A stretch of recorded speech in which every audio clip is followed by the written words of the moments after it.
Good morning. आज हम inheritance के कंटिन्यूशन में आगे बढ़ेंगे। कल मैंने आपको बताया था कि कितने प्रकार की इनहेरिटेंस हो सकती है। 1 to 1 यानी कि सिंगल इनहेरिटेंस, एक से अधिक बेस क्लास है, उनको इनहेरिट करके हम एक डिराइव क्लास बनाते हैं। तो ये मल्टीपल इनहेरिटेंस थी, इसी प्रकार से हायरार्किकल थी, इसी प्रकार से हाइब्रिड थी। कल मैंने आपको एक फॉर्मेट भी बताया था, जिस फॉर्मेट में हमको क्लासेस को इनहेरिट करने का तरीका बताया गया था।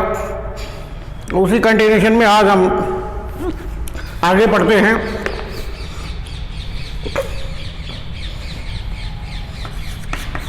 We'll take some examples.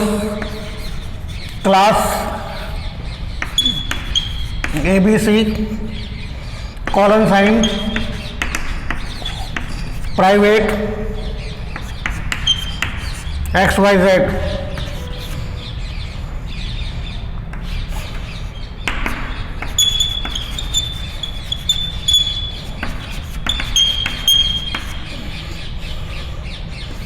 Class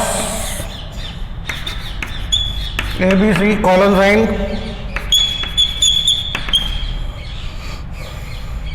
public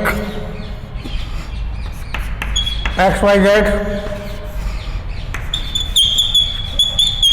members of ABC are inherited in this class। इसी प्रकार से class ABC XYZ members of ABC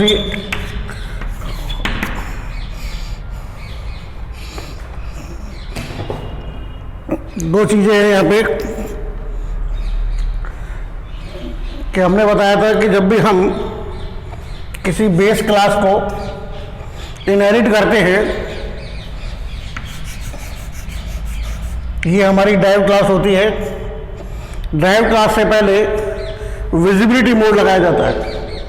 visibility mode का मतलब है या तो प्राइवेट या public.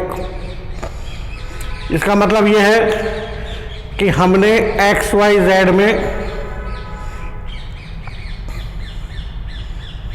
Sorry absolutely wrong. This is our derived class and this is our base class. ये जो बेस क्लास है इसको हमने इनहेरिट किया है ABC में, यानी कि XYZ is privately inherited into ABC। This is our base class and this is our derived class. यहां पे XYZ बेस क्लास को पब्लिकली इनहेरिट किया गया ABC में। यहां पे XYZ के आगे अपन ने विजिबिलिटी मोड नहीं लगाया। इसका मतलब है कि बाय डिफॉल्ट ये प्राइवेटली इनहेरिट होगी। अब बात आती है कि अगर हम किसी बेस क्लास को पब्लिकली इनहेरिट करें या प्राइवेटली इनहेरिट करें, देन व्हाट हैपन्स।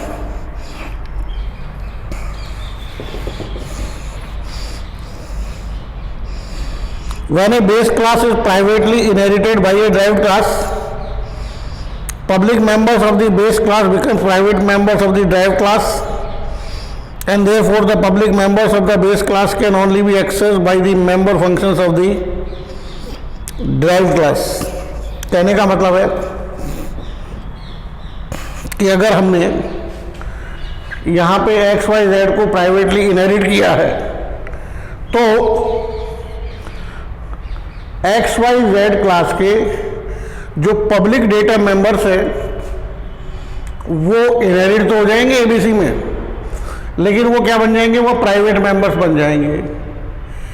तो प्राइवेट मेंबर्स को उसी क्लास के प्राइवेट मेंबर फंक्शंस के द्वारा ही एक्सेस किया जाता है। यानी कि उन्हें डायरेक्टली हम एक्सेस नहीं कर पाएंगे एबीसी क्लास में। एबीसी क्लास के जो मेंबर फंक्शंस होंगे उन्हीं को यह अधिकार होगा कि एक्स वाई जेड के जो पब्लिक मेंबर्स थे जो इनहेरिट हुए हैं, लेकिन वो प्राइवेटली इनहेरिट होने के कारण पब्लिक से किस में कन्वर्ट हो गए, प्राइवेट में, इसलिए उनको एक्सेस करने के लिए एबीसी क्लास के मेंबर फंक्शन का उपयोग हमें करना पड़ेगा।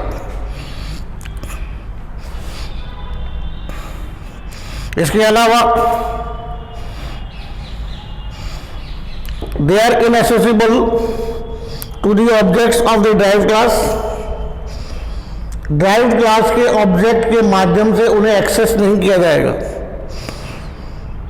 ए public member of a class can be access by its own objects using the dot operator. ये हमें पता है जनरल नियम है कि किसी भी क्लास का पब्लिक मेंबर है तो वो उसी क्लास के ऑब्जेक्ट के जरिए डॉट के माध्यम से डायरेक्टली एक्सेस किया जा सकता है। लेकिन अगर किसी क्लास का प्राइवेट मेंबर है तो वो उसी क्लास के ऑब्जेक्ट के जरिए डॉट लगा के एक्सेस नहीं किया जा सकता directly. It has to be accessed by the member functions of the particular class, not by the object. The same rule applies here. The result is that no member of the base class is accessible to the objects of the derived class. तो net result क्या आया कि अगर हमने किसी base class को privately inherit किया है तो उसके सारे मेंबर्स जो पब्लिक थे वही इनहेरिट होंगे। पहली बात तो वो प्राइवेट मेंबर बन जाते हैं। तो प्राइवेट मेंबर बनने के बाद में ऑब्जेक्ट के जरिए उन्हें एक्सेस करने का अधिकार खत्म हो जाता है, यानी कि सिर्फ ड्राइव्ड क्लास के मेंबर फंक्शन के माध्यम से उन्हें एक्सेस किया जाएगा।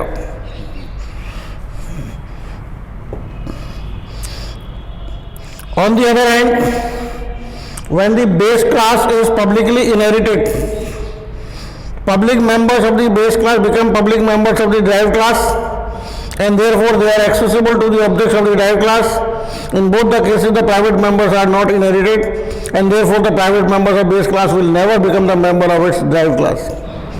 ध्यान रखने वाली बात यह है कि अगर हमने किसी बेस क्लास को पब्लिकली इनहेरिट किया है, किसमें, ड्राइव्ड क्लास में, तो एक्स वाई जेड के पब्लिक मेंबर्स इनहेरिट होंगे एबीसी में, not the private members of the X Y Z.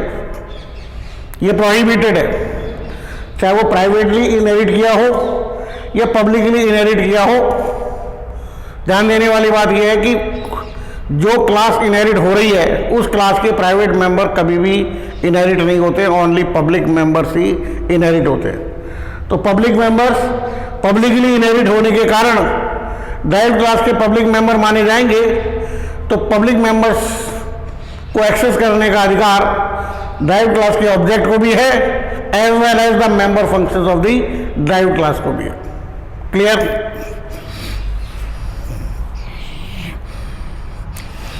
In inheritance some of the base class data elements and member functions are inherited into the derived class. We can add our own data and member functions and thus extend the functionality of the base class. Inheritance, when used to modify and extend the capabilities of the existing classes, becomes a very powerful tool for incremental program development. ये कहता है कि ये काम क्यों किया गया, इसके पीछे सिंपल सी कहानी है कि जो हमारी बेस क्लास थी बनी हुई पहले से, उसमें नंबर ऑफ मेंबर्स थे या नंबर ऑफ फीचर्स थे, हम उन्हें एक्सटेंड करना चाहते हैं। तो बजाय उस क्लास को रीराइट करने के बजाय हम एक नई क्लास का निर्माण करेंगे, ड्राइव क्लास का, और उस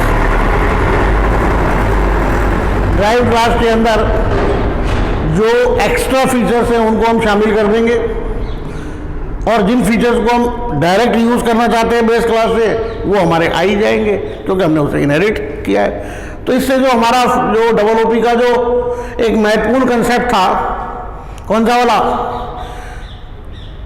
कि डबल ओपी में जो प्रोग्रामिंग की स्टाइल है हमारी, एक्सटेंडेबिलिटी यानी कि हम प्रोग्राम को एक्सटेंड कर सकते हैं without writing the program from the very scratch. Beginning से प्रोग्राम लिखने की जरूरत नहीं है, जो ऑलरेडी डेवलप्ड है उसको हम यूज करते हुए आगे बढ़ा सकते हैं। अब we'll take examples one by one कि किस प्रकार से हम प्रोग्रामिंग में सिंगल इनहेरिटेंस को इंप्लीमेंट करते हैं, how it is used in our programming. Will take one example.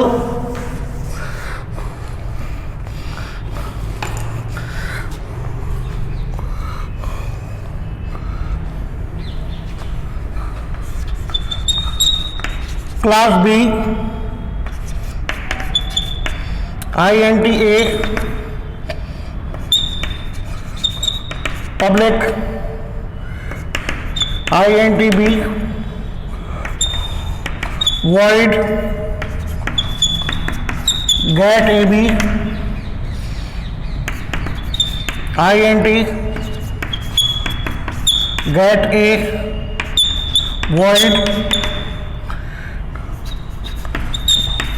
void show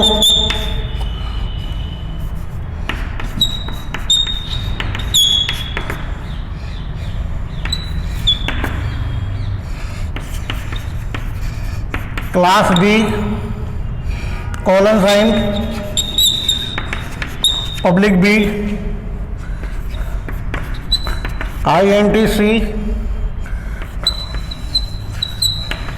public void mul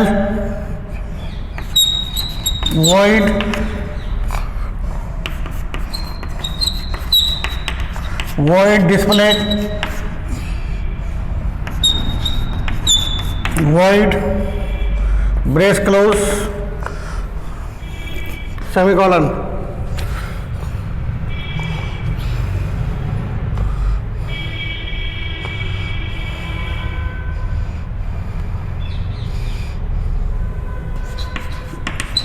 void b scope resolution operator get ab void a बराबर 5 b बराबर 10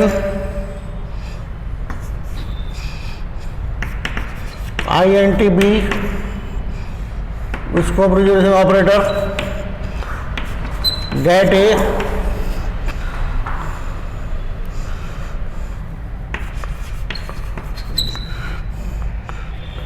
return a void b show a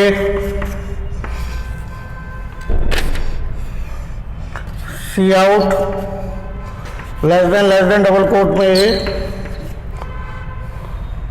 less than a less than double quote में बैकस्लैश n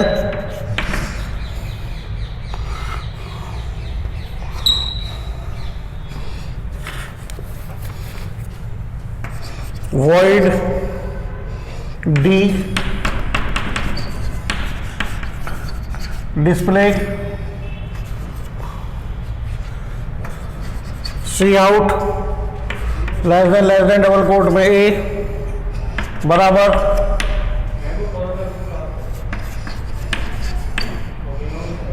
get a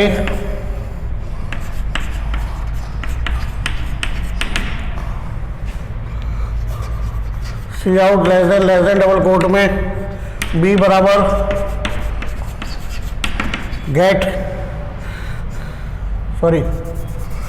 b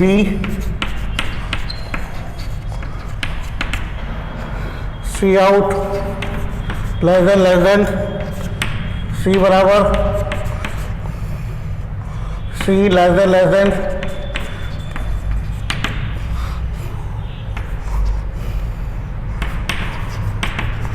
int main d object create किया d dot gate ab D dot MUL D dot display D dot B बराबर 20 D dot MUL D dot display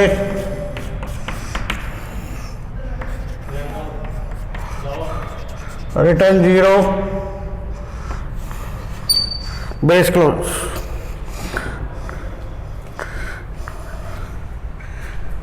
यहाँ पे हमारे पास एक base class है जिसका नाम है B। यहाँ एक प्राइवेट डेटा मेंबर है A, एक दूसरा पब्लिक में डेटा मेंबर है B। Gate A B member function है, गेट ए मेंबर फंक्शन है और शो ए एक मेंबर फंक्शन है। तो ये हमारी हो गई बेस क्लास।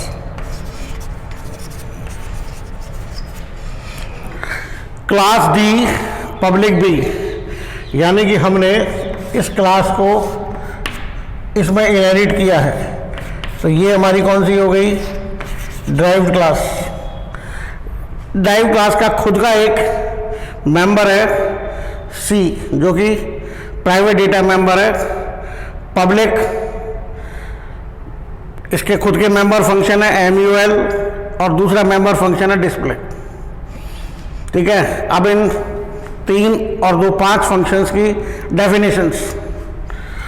वॉइड बी क्योंकि उस क्लास का है, गेट ए बी, ए की वैल्यू 5 और बी की वैल्यू 10 अपन ने यहाँ से इनिशलाइज कर दी। यानी जब भी ये मेंबर फंक्शन इन्वोक होगा, ए की वैल्यू 5 कर देगा, बी की वैल्यू 10 कर देगा। अब देखिए, चूंकि ये बेस क्लास के डेटा मेंबर्स हैं ए बी और बी बी, लेकिन ए चूंकि प्राइवेट था इसलिए इसको इसके अंदर ही मेंबर फंक्शन के द्वारा एक्सेस किया गया, तो ए की वैल्यू 5 और बी की वैल्यू 10 की गई। इसी प्रकार से गेट ए मेंबर, गेट ए मेंबर फंक्शन को डिफाइन किया गया। ये क्या कर रहा है? क्योंकि ए प्राइवेट है इसलिए ये डायरेक्ट एक्सेस करेगा मेंबर फंक्शन और ए की वैल्यू को रिटर्न करेगा, क्योंकि गेट ए के आगे क्या लगा हुआ है यहाँ पे? INT, रिटर्न करेगा वैल्यू। वॉइड बी शो ए, ये क्या कर रहा है? ए की वैल्यू को स्क्रीन पे डिस्प्ले कर रहा है। ये डिस्प्ले फंक्शन क्योंकि किसका है? डी का, तो ये क्या कर रहा है? ए बराबर, क्योंकि display is the member function of the derived class और ए की वैल्यू को अपन को क्या करना है? एक्सेस करना है। चूंकि ए प्राइवेट है, वो इनहेरिट हुआ नहीं है, इसलिए गेट ए के जरिए इसकी वैल्यू को एक्सेस करवाया जा रहा है। वो ए कई वैल्यू करेगा, वहाँ छप जाएगी। इसी प्रकार से सी आउट लेस देन बी बराबर बी, चूंकि बी कैसा है? पब्लिक मेंबर है और पब्लिकली इसे इनहेरिट किया गया है, इसलिए बी को हम डायरेक्टली डिस्प्ले के अंदर एक्सेस कर सकते हैं। इसी प्रकार से सी बराबर, सी कैसा है? खुद का ही है, तो सी को तो डायरेक्ट एक्सेस कर ही सकता है ये। अब आ जाए अपन मेन में। हमने डी क्लास का, ड्राइव क्लास का एक ऑब्जेक्ट क्रिएट किया D dot get A B. Get A B is the member function of the class B, but it is a public member function, तो it is publicly inherited into D, तो it can be access directly by the object of the drive class. Get A B क्या करेगा? ए की value को 5, B की value को 10 कर देगा। इसी प्रकार से D dot mul, D object कौन सी क्लास का? डी क्लास का। MUL कौन सी क्लास का? डी क्लास का। तो ये it can be access by the object, तो D dot mul, mul function क्या करता है? वेयर इज मल?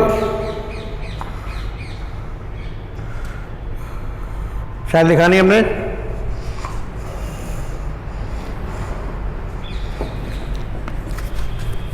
क्या लिख देते हैं? वॉइड डी MUL सी बराबर बी स्टार गेट ए। इसने क्या किया, जब एक्सेस हुआ तो mul function is the member function of the D class derive class. B public member था या मौजूद था, इसलिए बी को डायरेक्ट एक्सेस किया। अब चूंकि अपन को ए की वैल्यू चाहिए थी, ए की वैल्यू इनहेरिट हुई नहीं क्योंकि वो प्राइवेट था, इसलिए गेट ए के जरिए उसकी वैल्यू को एक्सेस करवाया। उसने ए की वैल्यू को रिटर्न किया, यहाँ पे आ गई, दोनों को मल्टीप्लाई करके सी को दे दिया, ये सी की वैल्यू वह रिटर्न करेगा। क्लियर, सी को क्रिएट कर देगा, यानी कि सी की वैल्यू क्रिएट हो गई। नाउ डी डॉट डिस्प्ले, ए बराबर ए की वैल्यू, बी बराबर बी की वैल्यू, सी बराबर सी की वैल्यू आ गई। D dot mul, D dot B बराबर 20। अब चूंकि वो पब्लिक डेटा मेंबर था तो ऑब्जेक्ट के जरिए इसको एक्सेस कर लिया गया। ड्राइव क्लास के ऑब्जेक्ट है, बी की वैल्यू कितनी कर दी 20। अब वापस मल को बुलाया गया तो ए की वैल्यू तो वही रहेगी 5, बी की वैल्यू चेंज होगी 20। तो डी डॉट डिस्प्ले बुलाएंगे तब ए बराबर तो होगा 5, बी बराबर होगा 20 और सी बराबर होगा 20 पंजे 100। इस तरह से देखते हैं हम इस एग्जाम्पल में कि किस प्रकार हमने जो बी क्लास का प्राइवेट डेटा मेंबर था वो इनहेरिट नहीं हुआ, बी के जो पब्लिक मेंबर थे वो इनहेरिट हो गए। तो किस प्रकार से हमने ड्राइव क्लास के अंदर ए के प्राइवेट डेटा मेंबर्स को मेंबर फंक्शन के द्वारा एक्सेस किया और जो पब्लिक मेंबर थे उनको हमने ड्राइव क्लास के ऑब्जेक्ट के जरिए भी एक्सेस किया और ड्राइव क्लास के मेंबर फंक्शन के जरिए भी एक्सेस किया। तो this is our complete example कि how we can access the private data member as well as public data members. ठीक है, आज तक का इतना ही था। कल हम दूसरी इनहेरिटेंस के बारे में जानेंगे, किस प्रकार से उन्हें इम्प्लीमेंट करते हैं इसके बारे में जानेंगे। तब तक आप इसे रिवाइज करें। एक और चीज़ कि जो बुक मैं रेफ़र कर रहा हूँ वो C++ प्रोग्रामिंग की है बाय बाला गुरुस्वामी, ऑथर है इसका। पब्लिशर का नाम है टाटा मैग्रो हिल्स। तो अगर आपके पास बुक ना हो तो ये बुक आप या तो डाउनलोड कर सकते हैं, डाउनलोड नहीं करें तो बाज़ार से भी आप परचेज कर सकते हैं और इन्हीं चैप्टर को साथ साथ आप रिवाइज करें, फॉलो करें। Thank you.